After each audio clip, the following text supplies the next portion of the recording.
Welcome to Beyond the Trailer's coverage of the 2012 Academy Awards, giving you an in-depth look at the top categories.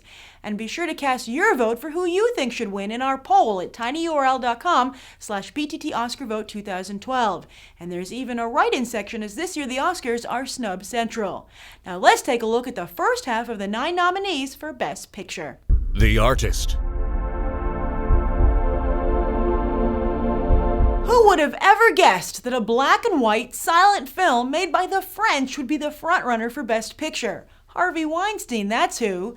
The awards whisperer even made this part of his pitch to buy the distribution rights for The Artist, promising writer-director Michel Hazanavicius and company that he could take them all the way. I hope he meant just to the ceremony, as while The Artist is the frontrunner, it's certainly not guaranteed a win.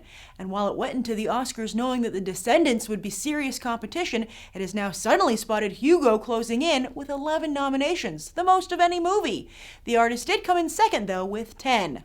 I guess the only question that's left is where exactly is The Artist on the buzz bubble?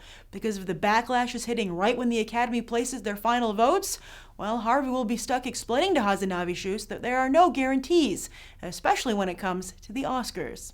The Descendants. There's no doubt about it, Alexander Payne is a fine Oscar bait craftsman. The pessimist would say that ever since About Schmidt, he's joined the Oscar club of directors whose films always get nominated no matter what. But an optimist would say that maybe he just makes good movies. Thankfully for everybody though, when you win an Oscar, no justification, good or bad, is necessary. But what we can all agree on is that Payne recognized a brilliant high concept in Hart Hemming's novel, that even life in Hawaii can suck, and ran with it. That idea, coupled with George Clooney's self-effacing turn, has proved irresistible to critics as the film is number 1 or 2 on all the big top 10 lists. But Shailene Woodley's snub might signal that the Academy isn't as much in love with The Descendants as the critics are, meaning that while it will most definitely win 1 or more categories on Oscar night, this top award might be more elusive than it appears. Extremely loud and incredibly close. The Harvey Weinstein-Scott Rudin Oscar war continues with this surprising nomination.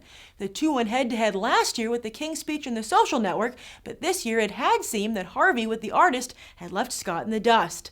But now Scott has had a major victory, taking a film that everybody had counted out and landing in a spot in the premiere category, not to mention 1 more for Best Supporting Actor.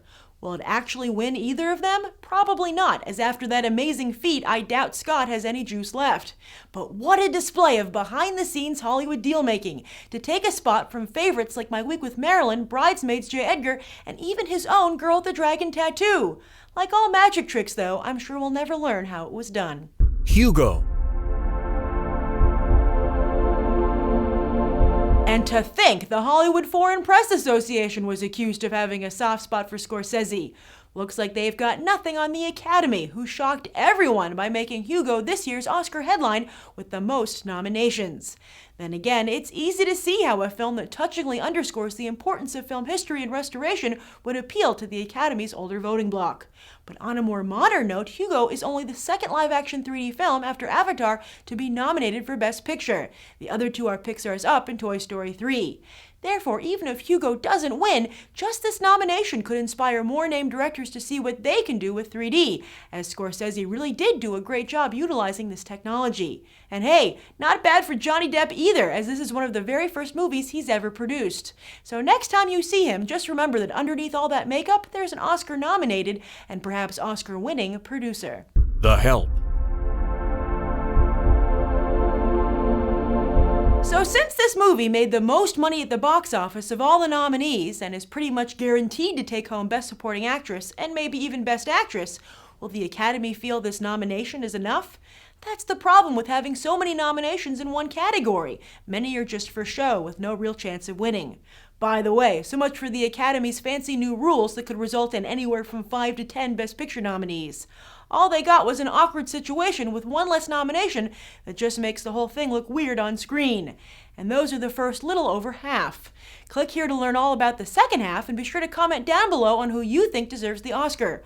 Plus, don't forget to vote in the Beyond the Trailer Oscar poll. It closes on February 18th. I'm Grace Randolph, and I hope you'll check out the rest of BTT's Oscar coverage.